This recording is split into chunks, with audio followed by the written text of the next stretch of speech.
Part 2 Ending of the Gold, Part 1 down below. I arranged some nights for us to perform. With 3 mics, Robbie's snare drum, and a floor tom-tom for Molly, we created a nearly militaristic atmosphere as everyone sang and I pretended to have an auto-tune voice. I used to love Rod Stewart and saw him perform live multiple times when I was in the service. One day, I was sitting in our living room playing the accordion version of the slow, lovely opening to Rhythm of My Heart. One of my favorite songs. It told the story of a soldier going home to see his family. Amanda sat down and rested her head on my shoulder while she briefly listened to me play. I put down the accordion and cuddled up because I knew she wanted to talk. "What's up, babe?" I could tell it was severe because of the terrified look in her eyes. "Honey, can we talk about having a baby? My residency is almost over, and now would be the perfect time."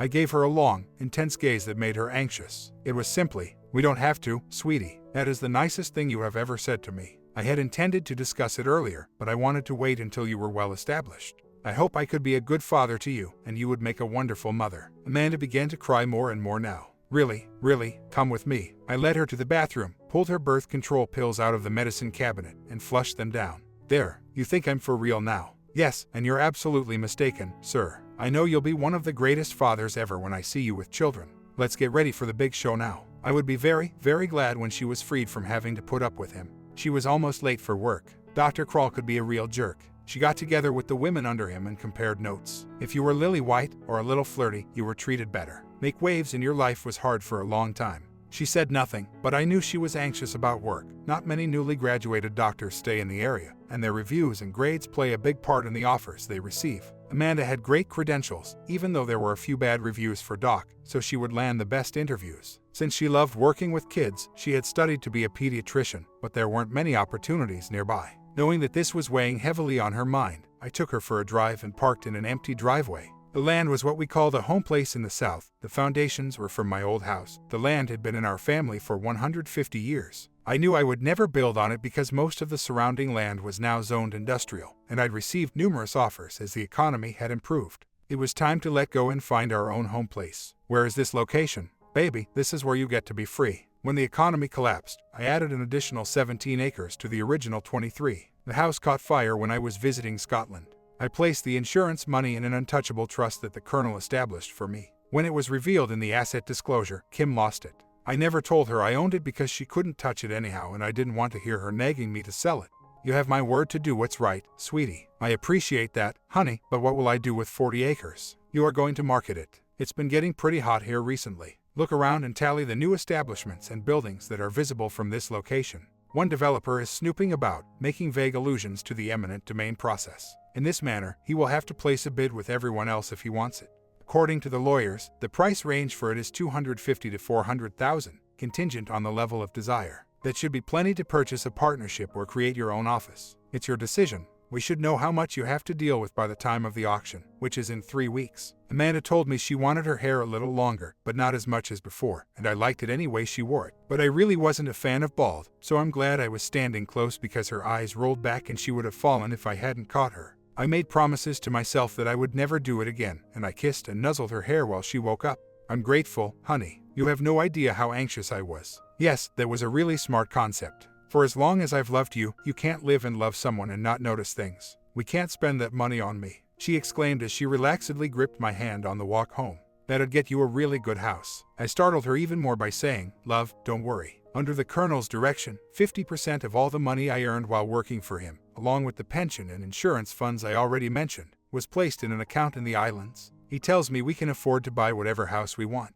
Thus, focus on your work and begin your house hunt when you have free time." For a brief moment, I thought she may pass out, but all she did was smile. "What would you do if I told you that I wanted to live on the moon?" "I would go shopping for rockets. You must realize that you are the most valuable item I have ever owned, and I will stop at nothing to ensure your happiness. Any offspring, I'm hoping for 2 at the very least, will be an extension of that love. Are you following?" With a sigh, she leaned back once more and added, "I'm starting to," in a dreamy voice. Following that, we practiced singing Rhythm of My Heart to each other as a lullaby for our kids. We naturally included it into our performances, extending and softening it for the conclusion. In the end, we found ourselves repeating the final verse while standing in front of the microphones without any instruments. When we wanted to add a song, we would get the lyrics and sing them together, working on vocal arrangements before we even brought the instruments into play. Usually, we sat on stools, shoulder to shoulder, over one mic. I felt it kept us close. Looking back, those were probably my favorite times in our whole history as a band. We were working harder and having less fun while Amanda took care of her career, started housework, and went shopping. I was beginning to feel like the group might be reaching its end. I knew the mariachi band, and I had a favorite restaurant with Amanda, the Mexican place we went on one of our first dates. One day I saw Juan was gone, so I called to find out more. Juan has cancer, which makes him quite ill. He has massive hospital costs, but they were able to catch it. He was forced to leave the band and take up more shifts at his day job. He's having a lot of difficulty, and Maria is terrified that he may lose it. After giving it some thought, I spoke with the band and we arranged to have the local high school football field rented, security and first aid arranged, necessary permissions obtained, and a benefit staged. We were the headliners, so we went on last. There was a rock group, a country group, a solo blues man a lot of us sat in with, a young Mexican group that tore the crowd up, a beach band, and us. Each group tore down and set up, and for $12 you got 10 hours of entertainment and 6 bands. The local Hispanic churches set up food booths, all trying to outdo the other with spicy and tasty offerings, all profits going to help Juan. After our concert, I spoke with the audience for a few minutes. We had rehearsed the big finish several times together. We express our sincere gratitude on behalf of Juan and his family. Our bond dates back a long way. Juan and I played high school football together, and his family has been in this community for the past 35 years. With this money, he will be able to pay his expenses and provide his family with the kind of life they deserve. He was meant to say something, but I fear his feelings have overcome him. As a thank you, he has instead consented to play with us. Let's give him a warm greeting on stage. He seemed weak and pale despite his recuperation, but the throng cheered as he stepped up and waved before backing away. That's the show, people, almost. We all got together, his band, my band, Summer Sounds, and a few other bands that have performed here tonight, and we decided to go out in style. These next few songs are our way of expressing thanks for your support. Boys, let's get started. It was quite a picture, with his band dressed in their mariachi costumes, complete with huge sombreros. The beach band all decked out in shorts and big flowery shirts, 2 members of the country band dressed in western shirts and cowboy hats, and us all in our kilts. We opened with a song that I had always loved, In These Shoes, by the late Christy McCall, with Molly on vocals. The crowd went crazy for it, and Juan really went for it with a trumpet solo, with the beach band's horn section filling in behind him. I wasn't playing anything, but I helped with the chorus, and when it was over and the applause stopped, the group fired up with You Can Call Me Al, the Paul Simon hit. Robbie sang lead. Amanda had gotten a rare day off, so she was on stage with us in her kilt. While the band played, Amanda, Amy, Molly, and I were in a row, dancing to the beat in an African dance, only pausing when I played the tin whistle. By that point, it was becoming dark, so we danced as Dave delivered the bass break that's so important to the song. 10 minutes in, the audience was howling, and when we eventually stopped playing, everyone stopped and the stage lights went off. Before I knew it, the audience assumed the show was ended, but then I started singing. I was wearing my black Speedo, and the girls were supposed to be wearing full-cut black panties, but when the crowd started roaring I knew something was wrong. They'd all been wearing thongs instead. We ended up together, the girls giggling like mad. This would be a benefit that people would remember for a long time. The girls were lined up behind me, swaying and moving their hands in time just like in the video, and we just cut loose and jammed out for about 8 minutes. A kid from the Mexican band did an organ solo that had the place rocking. Amy and Molly were on one side of the stage at one point, Amanda and I on the other. Not that any of us knew, but said it was a slow news day, so one of the local television stations had sent a crew to do a puff piece on the benefit. They did a nice piece, including the last song. They had to blur out the part where the girls were doing cartwheels, but the segment was played again in the morning because it was so hot. We were invited to appear on a network morning show, cashing in on our popularity after 4 or 5 people posted us on YouTube, whereupon we received almost 1 million hits in a month.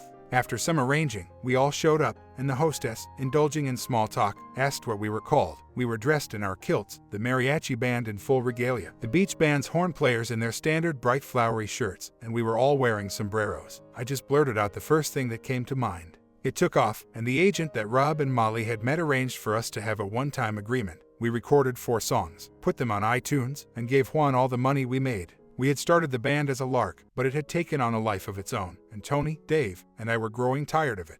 Amy's agent, as I called him in my head, was pressuring us to sign with him and become full-time musicians, touring the country 4 or 5 nights a week, and even overseas, where our kind of music was more well-liked. Tony promptly put an end to that notion, saying, "I'm getting my kid back, the ex is getting married again, and Amber and her new flame don't get along that well. I would never in a million years give up my stable work and on the road. Any chance I had of getting full custody would be destroyed by that." Tony stopped for a minute before smiling. "Besides, me and Bernie have been talking. You guys can go, but it'll be without me. Since her kid and I are close friends, we've spent a lot of time together. Things took place. Extremely wonderful things. It appears that I might be having 2 girls rather than just one, and a very attractive mother to go along with them. He informed us immediately after the band began performing that he was saving every penny he earned from the band in anticipation of the day he would require it for precisely such an occasion. Bernice was not only a very nice person but also pretty hot. When she came to shows or just to hang out in the barn, electricity just seemed to flow between them. Even their daughters could see it, and they spent a lot of time giggling and started introducing each other as my sister. Dave and I were happy for him because he took a long time to start trusting women again after he and his wife split over her affair. Dave expressed the same sentiment. I'm growing so tired of rushing the kids off to a sitter or a relative.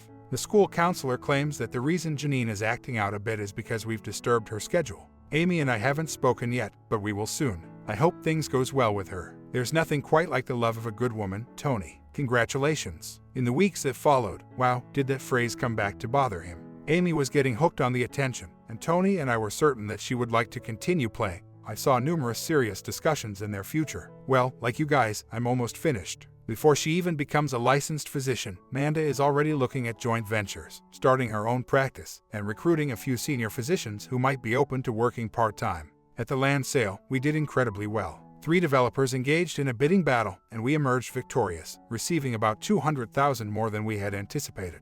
At work, I'm slated for a promotion that entails far greater responsibilities. I informed her that I would be leaving the band in a few months, and she concurred that it was time to conclude that chapter of our lives. After a few more bookings, we decided to notify the others so they would have time to process the experience. As we sat there, reminiscing, we realized it had been an incredible adventure, one worth taking. We were unable to carry out our original plan because 2 weeks later Robbie rode home with me, hesitating until I told him to spew out whatever was bothering him. Dwayne wants to put us on contract, even has a record deal lined up.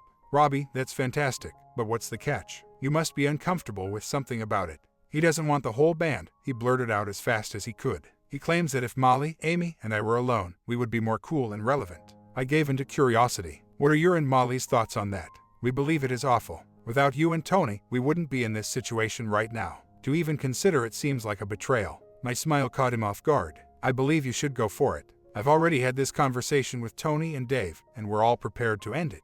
Now, pay close attention to this. As far as I could throw the Sears Tower, I don't trust Dwayne. Get an excellent attorney. You might want to employ the same firm that I did for my divorce. They have an entire group devoted to intellectual property law, and it would be well worth the investment to seek and heed their counsel. If you want, I can set it up for you by giving Maggie a call. And this is crucial, Robbie. I know you guys want to live your lives via music, but take caution or you'll find yourself powerless and laboring for meager pay. Never sign anything without first having the lawyers review it. With a sigh of relief that I wasn't upset, he scowled and said, Dwayne has a contract ready, and he's pushing us, saying he can't help us until we sign. That should elucidate some things for you. Robbie, don't do it. Put Molly and yourself first. After agreeing to discuss it with Molly and hold off on signing anything until the attorneys had a chance to review it, he said something that really stuck with me. Where does Amy fit into all of this? His expression had changed from uneasy to outright shocked. Promise me, really promise me, that what I'm about to say stays between just the two of us for the time being. Amy is severely infected. She longs to travel and see the nation, and the globe, really. Molly's decision appears to be influenced by her suspicion that Dwayne and Amy are having an affair. Well, damn, that was not news I wanted to hear. My views on cheaters were pretty well documented, so I began to wonder. Thinking about it, I realized Amy had been avoiding us. She and Dave had 2 children, a daughter who is 7 years old and a boy who is 10. If Robbie was right about Amy's suspicions, it would destroy Dave. Rob, please exercise extreme caution and make sure Molly follows suit. It will be disastrous if Amy's antics are discovered and they reach Dave. Still, let me tell you this. I will speak with Amy shortly. She should tell Tony straight out how she feels and leave if she is even considering playing around with that sleazeball. He may be able to lessen his hatred of her compared to when he discovers her playing around, even though it will still pain him severely. After a few shows, I tried to get Amy alone, but she was gone in an instant, and I felt like she was trying to avoid me. That was how I felt for 3 days. Still trying to win us over, Dwayne got us a gig playing at the Grandfather Mountain Highland Games, one of the most renowned and oldest games in the South, at their opening ball. I found the woman running the event to be very condescending, and knowing I would probably never play there again, I let her have it.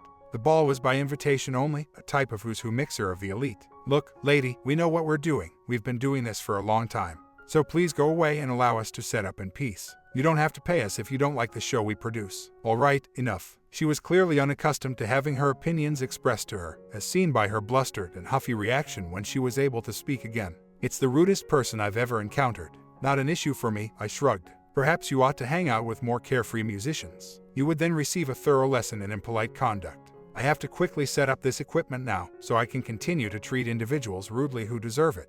Now enjoy a very sparkling ball. Perhaps you could locate a rude waiter or bartender if you're lucky. All one can do is hope. After she stormed off, we could hear someone screaming with laughter for a minute, and then Robbie came strolling back, wiping tears from his eyes and trying not to grin. I looked at Tony and Dave, who were trying not to laugh and failing, to Amy, who looked appalled, to Molly, who was just grinning as she spun her bow around in circles. It seemed that they were always trying to get some royal Scot or other to come over as guest of honor, and it was his turn.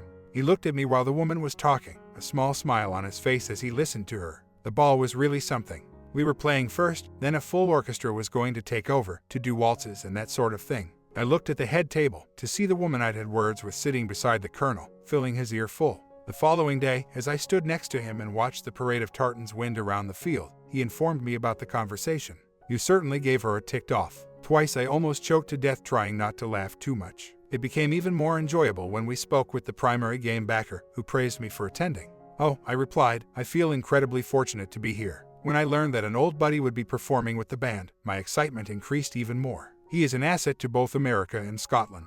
Are you serious? How can an American bagpiper come across an earl? Well, that was the first time we crossed paths, as you put it, in Iraq, when he saved both my life and the lives of my guys. I saw him once more in London, where he once more, with the assistance of one of our Iraqi soldiers, rescued my life from terrorists. After that, I started to think of him as my lucky charm and had him work as a bodyguard and piper for me. Was he a charm of good fortune? I couldn't keep the smile off me face, laddie, when I told her about how you and some old mate saved me once again, and how you personally saved me, my wife, and my sister and her child. He may be someone you recall from those days. The tabloids called him the Mad Yank. A large spread about him appeared in the Times, describing his life since he entered my service. It included photos of the Queen giving him his medals and knighting him, as well as photos of Danish royalty repeating the process a week later. There's even a photo of my sister, a duchess in Denmark, flying through the air while taking hits from bomb shrapnel and using his body to shield my niece. Our Ewan is quite the intriguing man. And be ready, lady, for they are considering making you the guest of honor the following year. You are a hometown hero with Scottish ties, and you are also a real knight.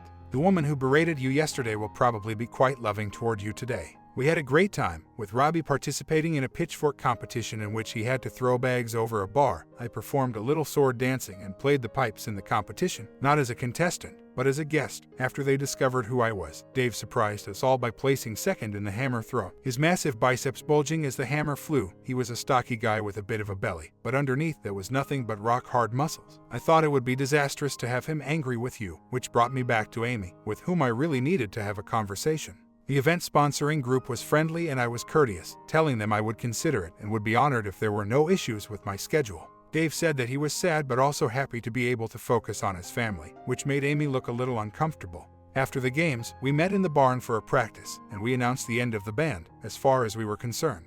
Of course, everyone knew except Amy, and she seemed dismayed and relieved at the same time. In honor of our fans, we did another show on Sunday afternoon for those who couldn't make it on Saturday. They still had to turn people away, and we had 8 more dates we were committed to, so we stopped taking bookings. We had a farewell party, and it was so packed that he had to turn people away. I think we were all surprised at the tears and the number of kilts worn in our honor. Seems in some small way we had touched the lives of many. It was our final appearance, and we were also crying. Our farewell tour, as it were. Dwayne, with the Colonel's help, secured us slots at 3 festivals, 2 in Scotland and 1 in Ireland. We felt that this would be a fitting farewell, spending 2 weeks away from home. We also agreed to turn it into a family holiday, with Dave taking his 2 kids and Mike taking Bernie, his daughter, and hers, despite Amy's protests. With just 3 performances in 2 weeks, we have plenty of time for family get-togethers and excursions. It would be an unforgettable vacation. Now that they are older, these memories will stick with them for the rest of their life. The Earl has even arranged for us to spend 3 days in a real castle. How could we possibly refuse to adopt them? After Amy folded, I made up my mind to speak with her about it right away. We had enough notice to plan ahead and I had accrued enough vacation time to not worry about it. My supervisor even grinned when he realized that I was taking the time off and would be focusing on my actual work when I returned. All right, you are aware that the position of assistant production manager will become available shortly, and that your extracurricular activities contributed to your lack of priority on the list. You are a serious contender now that it isn't the case. We'll chat when you return, so go now. I could see the Colonel's hands on that choice. Amanda had managed to secure a week off despite Dr. Krall's concerns, and she was going to join us the second week and be present for our final performance. Dave and Tony both had enough seniority on their jobs to get the time off, so we were set. It was the first time since we had gotten together that Amanda and I would be away, and neither of us enjoyed it one bit. We were a traveling village with kids, all of our instruments, and personal bags. People definitely paid attention. After our first show in Ireland, the band as a whole discussed things and agreed to really put Molly and Rob front and center, supporting them when they were on their own. I continued to sing too, but the rest were all theirs, including 4 pretty good originals that Tony and I had been helping them arrange. They were still works in progress, but they were getting there. With those 4, a couple of reels and jigs, and a cover or 2 thrown in, they would have a decent first CD. We were the second act to play to a crowd of about 50,000 people, and we were very well received. It was a rush for all of us, as we had never performed for a crowd that size before. I was happy to see that Molly and Robbie received a lot of attention, as they were invited to sit in with some of the bigger acts, which is good exposure in this market. Following the concert, we did all the touristy things we could. We saw the Book of Kells, kissed the Blarney Stone, and went on tours. The kids were thrilled to be staying in a real castle when we arrived in Scotland, and they really enjoyed their rooms. Millicent took a special interest in the kids, setting up a horseback ride, taking them to nearby attractions, and generally spoiling them. Before long, the kids were attempting to spend as much time as possible with Aunt Millie. I'm not sure why, but the Colonel and his wife never had children. His wife urged me straight out to go ahead and have ours since she truly adored them. They will be the closest thing I'll ever have to grandchildren. Just so you know, when they get old enough, they'll be summering with us as often as possible. Amanda is already on board with it, although she intends to take them to Kenya as many times as she can. I was deeply moved by that and instantly gave her a hug. We had never touched before, so she was initially stiff, save for a quick peck on the cheek. When we were free, she patted my cheek and gave me a hard cuddle. At last, she relaxed. Unintentionally, I brought her down to tears. You know, our first son is really going to hate me for naming him Archibald, but I'm sure the first daughter will be all right with Millicent. Their names were as given to them. It seems that the idea of continuing to exist through them was too much for her. The Colonel smiled as she left the room. You're done it now. She may never let them go when they do come to visit. There's no way my life could be any better. I was eagerly anticipating Amanda's arrival. Though it wasn't for lack of trying, we hadn't conceived yet, and I secretly hoped that we would while we were here, so creating our first authentically Scottish child. Although her physician, a personal acquaintance, assured us not to worry, she was still worried. Keep trying. It sometimes takes a while with the first one. Then bam, you're having a baby. Relax. Enjoy this time. Your priorities will be completely different once it arrives. Not to worry, it will be a good difference. I was devastated when she called to say she couldn't make it. When she was able to speak, she apologized profusely and said, I can't come, honey. David had a family emergency, and there's no one left to cover. So my love, but soon, very soon, you'll be your own boss, and we'll never have to worry about things like this again. I love you. She sobbed a short while longer and then hung up. The band tried to cheer me up, seeing as if they could see I was upset. The sudden appearance of Charlie did lift my spirits. After 24 years of service, he was retired and employed by the Colonel. A few more of our old units stopped over, including the guy I dragged across the beach all those years ago. It appears that they joined a regimental band comprised of retired military personnel and veterans that performed at parades and other special occasions when they retired. 13 drummers and 36 pipers were even performing during the festival. Declaring that it was one thing he could do with his handicap, the lieutenant was the drum major. Since the ceremony was being recorded for television, I made the decision to pay tribute to Amanda in the hopes that the recording would cheer her up. Plans were formed, and the band was all for it. As I emerged from the elevator, eager to begin my night shift, I greeted nearly everyone I saw with a smile on my face as I made my way around the hospital. Many complimented me on my empathy, particularly for kids. Upon seeing the kids, my joy grew even bigger because I realized that in 7.5 months, I would be a mother for the first time. I went to see my friend this morning to confirm what I believed and found out that I was 6 weeks along and certainly pregnant. She sobbed and I hugged her. She inquired if I was going to phone you in with the news when I finally calmed down. No, I want to be able to touch him, see his face when he learns our dream is coming true. I'm sure it will be worth the wait. When I noticed David positioned at the nurse's station, my smile vanished. David, what are you doing here? I thought you were out of town on a family emergency. How is your father, by the way? He gave me a strange look. Dad's been gone for about 4 years now. I'm here to take Sally to lunch since I suddenly had a week off. What was so important that you had to work this week? I thought you were going on vacation with your husband. I was really surprised when Dr. Krall gave me the week off, saying you had postponed your plans. I grew pale and wobbly, and he hurried over to comfort me, fearing I could pass out. Later on, he informed me that he was startled by the peculiar and unsettling sight in my eyes. So then, Dr. Kroll made these changes. Amanda, please, we're almost done here. Let it go. Soon he will be just a bad memory. I answered in Maasai, which made him even more afraid, and I grinned. What did you say? I said you were right, he will soon be just a bad memory. Excuse me now, I have to check in. David, Sally, and the other station nurses observed her departure. What do you think she's going to do? David gave the nurse a quick glance. Nothing, I hope. I stopped just outside the office door, centered herself, checked to see if my tablet's record feature was functional, and made sure my lab jacket wasn't covering the lens. I then flung open the door, letting loose the inner demon.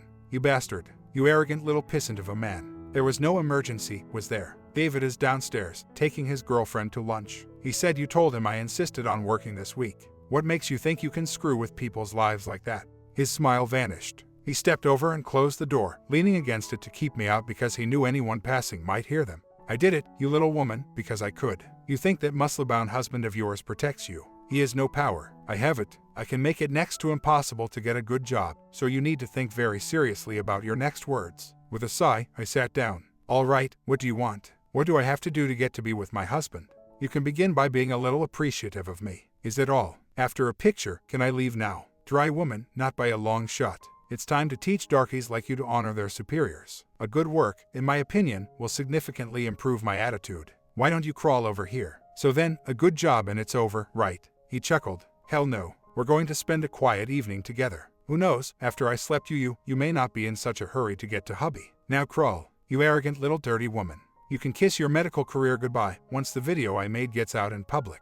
Unless, of course, they let you practice in prison. I gave him another crotch kick before sobbing and leaving the room. It was not the best day for the hospital administration. Donations were down, revenue was down, and patient discontent was rising. He would likely be let go if he didn't make a change quickly. He was going to disregard the ping from his computer when he saw the heading lawsuit. Opening the mail, he saw a brief letter at the end along with a streaming narrative of what had happened in Dr. Kroll's office, which made his heart drop. My doctor has advised me to take a 2-week leave of absence in order to recuperate from emotional strain and to avoid being in a toxic work environment. You have till my return to tidy up this mess, and I'm attempting to blackmail the doctor. Make sure he doesn't flee and return to his native nation, or else I'll have to follow the hospital. Please don't try to get in touch with me before then, as I will be unavailable due to travel. Amanda. The administrator called an emergency board meeting and the police after seeing the film twice more. White-hot fury overcame Dr. Kroll as he lay on his office floor, writhing in agony and using his tongue to feel the shattered teeth. Go to hell, damn that dirty woman. He would have moved on to someone else by now and would have moved past his obsession if she had simply followed the program. And she could kiss the butt of her redneck hubby. His face bashing into the bar was something he had never forgiven him for. He would make sure she never received her certification. Just outside the boundaries of his awareness, something was bothering him when it finally hit him. She had captured everything on camera. That may bring up a huge can of worms, so he could not allow it come out. Only 2 months had passed since he had stopped sleeping with the Indian intern, and she wasn't exactly willing. He would be in serious danger if she chose to come forward, or any of the other women he had raped over the years. He was aware that he had to go. Not the hospital alone, but the entire nation. His father's buddies and his own pals would defend him if he could make it home. Eventually, he stood up and stumbled out of his office, down the hallway, and toward the elevators at the nurses' station. The blood on his face and coat horrified the nurses, who inquired as to if he needed help. With a grumble, he shut the elevator. The doctor arrived home, changed into new clothes, and took a strong painkiller. After gaining entry to his dentist's office, he informed the dentist that he had been mugged and required urgent care. It was never brought up in conversation that the mugger was a young woman he was attempting to force to perform bodily activities for him. He spent 3 hours in the chair as they fixed what they could and removed 2 that could not be saved. Taking one last look around his apartment, he packed 2 cases and packed everything he considered valuable. He tried to arrange a one-way ticket home at the airport after arriving without making any bookings. They had to map his flight, which involved him switching planes twice, and he had to wait an absurdly long period.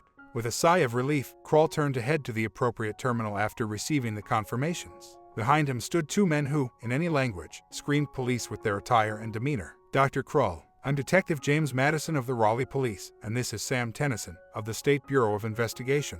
We'd like a few minutes of your time, down at the station. Glancing at his watch, Kroll spoke with a slurred voice from the analgesics and dental procedures. I'm sorry, gentlemen, they've just called my plane. We'll have to do this another time, as soon as I return. Agent Tennyson clamped down on his wrist. I'm afraid this can't wait, Doctor. You'll have to reschedule your flight for later. Now, please come with us. If you show the least resistance, we'll walk you through the airport in cuffs. Your choice, With a sigh, the doctor moved between the police officers for a short while before abruptly taking off. He was never in the best of shape, the painkillers making him even more lethargic, and before he had gone 20 steps, the police investigator knocked him down from behind. At that point, he was handcuffed and escorted out of the airport with brusque abandon. By happenstance, I saw Amy and Dwayne in a passionate lip lock with her hands on him, which is how I ended up having my conversation with her. I simply reacted without saying anything. Amy must have been flying for 20 feet, since she skittered against a wall and then hit the floor. I pulled them apart, and Dwayne had turned around. He had to genuinely detest what happened next if that was the reason he was upset. Stop. Please stop. You're wrecking him. I dragged Amy around so we were face to face, dropping him like the piece of junk he was. Are you worried for me? Or him? Doesn't matter, I'm done anyway. I'd hate to hurt my hands to the point I can't play. Toss the trash out. You and I are going to talk, and don't even think about refusing, or I'll have a serious talk with Dave. Assisted him in getting up and out of the door. He was limping down the corridor, blood leaking into the carpet, and I was watching. Amy closed the door and moved as far away from me as possible while remaining in the same space. She only said, "You and I," before I interrupted her. "Have you slept him yet?" Amy snuffed, lowering her head. I grabbed a fistful of her hair and brought her up till our faces met. "Yes," Amy nearly sobbed. "I didn't plan it, it just happened. And we have feelings for each other, so please don't try to lessen it with your judgments." Regaining her self-assurance, she stood boldly, waiting for the outburst. I let out a deep, regretful sigh. "You're throwing away a really good life, Amy. You know if you do this, you lose your children, right? No judge in their right mind is going to award custody to a traveling musician, especially one that isn't going to make that much money. I bet you'll even have to pay child support. Did you even think once of your children? Even if they don't end up actively hating you, how much of a relationship are you going to have, calling from odd places at odd times? You'll miss all the games, dance recitals, plays, first crushes, and first kisses while off chasing your dreams. And Dwayne, you really have to watch this one carefully. If he's prepared to pursue a married lady, what guarantees you that he won't pursue another one at some point in the future? If that happens, you'll have wasted all of this money. And as for Scum Bucket, you willingly betrayed your husband and children for him. What will he do when a producer or someone else in a higher position takes a shine to you? Do you really think he won't worry about that? You two are doomed from the beginning, even if you end up together." With each of my remarks striking her as forcefully as any physical blow I could have delivered, she had gradually retreated into the sofa. I got up to go. "Do me a favor, Amy. Don't tell Dave until after the show. Let him have that one good memory of the last time he ever plays with his wife on stage. Right afterwards, though, and I mean within a day, you need to tell him your plans. If you don't, I will." I turned to walk out, taking one last glance behind me. "Oh, and Amy, you're no longer my friend. Or Amanda's. If you need to speak to me before the end of the week on business, talk. Otherwise, you and I are done. I'll never be able to look at you again without disgust. Goodbye, Amy." As I closed the door, she was crying hard and struggling to speak as the reality of her situation suddenly dawned on her. I took a cab and hurried to the airport after running out of the hospital. I forwarded the footage to the Raleigh Police Department and the hospital administrator while I was riding. Later, I discovered that the administrator had phoned the police while complaining about what a terrible person the doctor had turned out to be, in a classic case of ass covering. When the cops showed up, they were searching for Dr. Kroll and myself. When they could find neither, they chose to keep an eye on the airport and sent a photo of the physician to airport security. The doctor was instantly alerted by a camera equipped with facial recognition software, and the cops arrived in no time.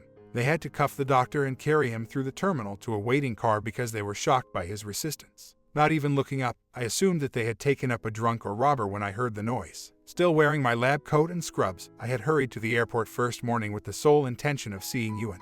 I was on the verge of going insane when I realized that I had forgotten I needed my passport and that the colonel had instructed me to call him at any time of day if I needed anything. I grabbed my handbag, fumbled out the card, and phoned. The colonel demanded to know if I knew what blasted hour it was, and the phone must have rung 20 or more times before somebody answered. I started crying uncontrollably again and, in between sobs and hiccups, told him who I was and what had occurred. "I need my husband, Colonel. Can you help me? Stay right where ye are, lassie. Someone will come to collect you shortly. Tell him to call me when he gets there." After 1 hour and 15 minutes, a man wearing a rumpled suit stood in front of me and claimed to have been sent by the colonel. He dialed the colonel, who, despite unable to see anything, was nodding affirmatively and nodding frequently. He smiled at her and hung up. "Lassie, are you ever going to have a tale to tell to your grandchildren? Come on, let's have a coffee while we wait for our transportation." While they waited, his frown deepening, he managed to extract the bulk of the story from me. Before he could say anything more, an American pilot and an SAS member were seen when a shadow passed over the table. The pilot smiled, and the SAS officer stood rigidly. "Get the stick out of it, Nigel. We're on a mission here." He was staring at me. "Don't worry about him, ma'am. Someone very high up just messed up his American vacation. "Come on, your taxi is right outside." It transpired that the taxi was actually a military chopper dispatched to transport them to Fort Bragg, where 20 additional SAS members were anticipating a plane, disrupting their combined training. In just 6 minutes, Amanda transitioned from a helicopter to a plane, took off, and 10 minutes after that, she was flying toward Britain. As the men spoke softly, she attempted to unwind on the uncomfortable seat and fell asleep. With a start, she opened her eyes and heard the soldiers standing before her. Who is she? Whoever she is, she knows people with clout. Word has it she's the daughter of a colonel and earl, trying to get home for a family emergency. The captain says the royal family is involved, and said to spare no expense to get her home. The earl had instructed them to handle me as though I were his daughter. Naturally, by the time it reached the ranks, I was, in their opinion, his daughter. He had also contacted his cousins, who kindly offered to assist. Upon noticing her awake, they gave her hot tea from a thermos. "I'm afraid that's it for amenities here on Air Britain. Is there anything else you need?" "Yes, I need to know how long it's going to take to get to Firth, Scotland. My husband is playing a festival there, and he goes on at 3. I need to be there." The soldier scowled. "That's cutting it a bit close, ma'am. We didn't leave until about 2 in the morning your time, and it will take at least 6 hours before we land at the airfield.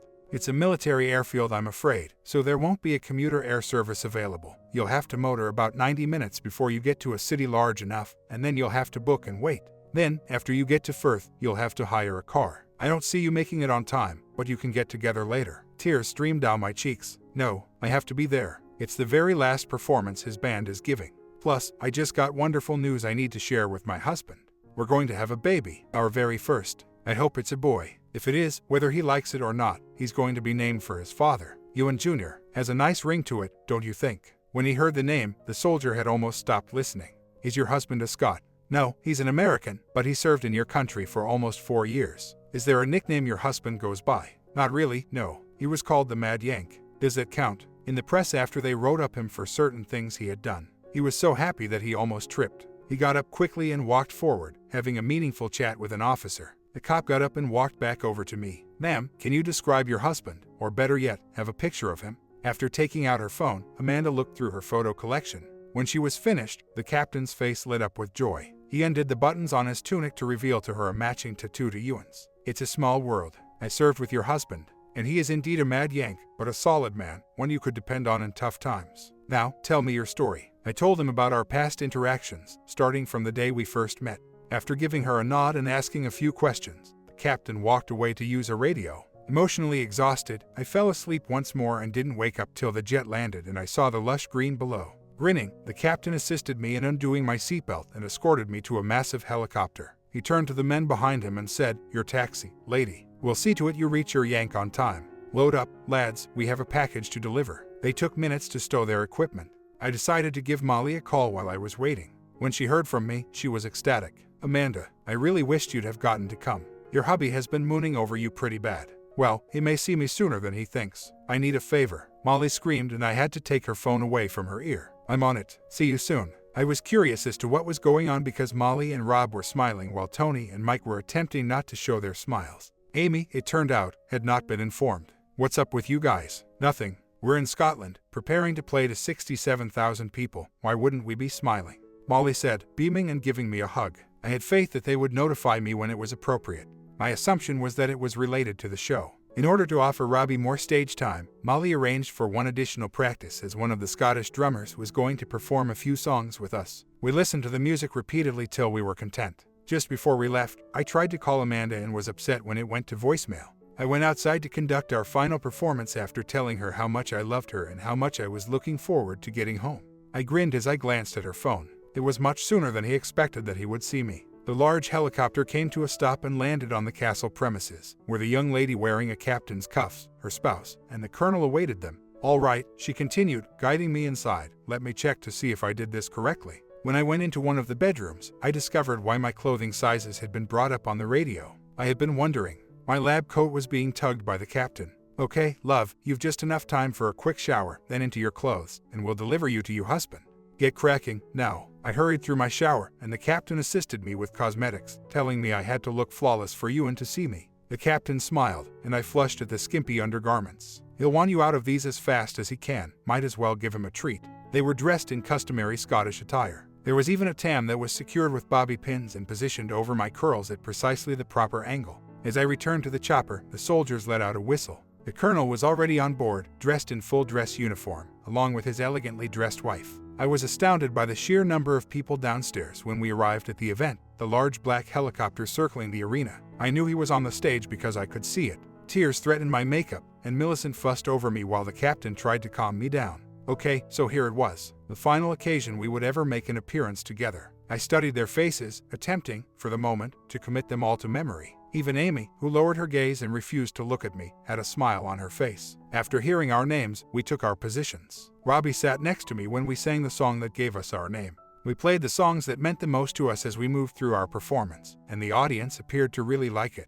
We were wrapping it up in what felt like no time at all. Molly took the stage, thanked the audience, and said we would have some assistance for the last song. Although I was aware that Charlie and another piper would play for us, I was completely taken aback when the entire pipe and drum corps appeared and took their positions. The musicians simply smiled, happy with what they had done. The only problem was that we were practically drowned out as a massive chopper circled the arena. Press, I assumed. I was aware that the concert was being filmed for British television and assumed it would eventually air on PBS. As I played the beginning notes of the rhythm of my heart on my accordion, I began to speak. I wanted to say a few things before we do this song. Most of us are older and we're retiring, and the younger ones, as they should, are going to carry on the tradition. Thank you so much for allowing us this time with you. Most don't know it, but this is the very last time we will ever play together as a group. I've been serving here for a long time. My soul will always reside in Scotland, but my heart will always belong in America. I was with some boys in Iraq who exhibited extraordinary bravery and loyalty to their comrades and cause. Those who didn't leave their Highland blood on barren sands, I brought home with me. May all of these good men rest in peace. I had no idea where they obtained it, but the video that the journalists had taken so long ago appeared on the screen, me in the tower, playing even as bullets whizzed by. Then the image changed, me at the terrorist attack, soaring through the air with the little girl in my arms, then some of the Queen knighting me and giving me my medals. The majority of the audience, who were old enough to recall the event, fell silent.